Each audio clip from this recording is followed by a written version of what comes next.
అంబేద్కర్ కోనసీమ జిల్లా ముమ్మిడివరం నియోజకవర్గంలో పర్యటించిన శాలివాహన కుమ్మరి కార్పొరేషన్ చైర్మన్ పేరేపి ఈశ్వర్ కుమ్మర్ల సమస్యలు శ్మశాన వాటిక ఆక్రమణలపై సమీక్ష నిర్వహించారు.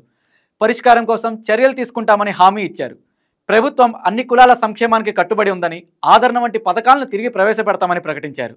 ఇక రాష్ట్ర అభివృద్ధికి చంద్రబాబు, పవన్ కళ్యాణ్, లోకేష్ కృషితో విశాఖలో గూగుల్ డేటా సెంటర్ రూపుదిద్దుకుంటోందని ఆయన అన్నారు.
మనకు ఒక ట్రాన్స్పోర్టేషన్ ఒక 500-2000 మన వాళ్ళకి ఇబ్బంది 7,000 రూపాయలు అంటే వాళ్ళు 7,000 రూపాయలు చేసుకొని అక్కడికి ఇది చేసుకొని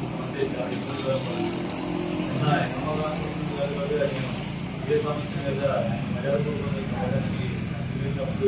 అయితే ఆయనకు కూడా ఇదే సమస్య ఆయన వెంటనే చంద్రబాబు గారికి మేజర్ సమస్యలు మనకు ఉన్నాయి కాబట్టి వాటి మీద దృష్టి పెట్టండి. ఏముంది విగ్రహం మన ప్లేస్ ఉంటే 2 రోజులు దెమ్మ కట్టచ్చు, 4 రోజులు ఇంకో కాంపౌండ్ తీసుకెళ్ళి అది పెట్టంటే అయిపోతుంది. ఆ రోజు మనం దానికి పూర్వదాన్ని వేస్తాము. సో ఏంటంటే ఒక పేపర్ మీదే బాగుంది ఈ రోజున మీ అందరికీ చెప్తున్నాను. ఒకసారి ఇదంతా ఈ పాయింట్ మాత్రం మీరందరూ జాగ్రత్తగా, ఎందుకంటే వీళ్ళు గ్రామాల నుంచి వచ్చారు కాబట్టి మీరందరూ వినాల్సిన అవసరం. కేవలం మన పొలం పేపర్ మీదే ఉంది. హక్కులు సాధించుకోవడానికి మన పొలంలో ఎక్కడ కూడా అవకాశం లేకుండా పోయింది. ఐకమత్యం లేదు. ఒక ఐకమత్యంగా ఉండి ఒక హక్కు సాధించుకోవడానికి 10 మంది ఆ రోజు వెండి పనులున్నా సరే కలిసి రావాలి.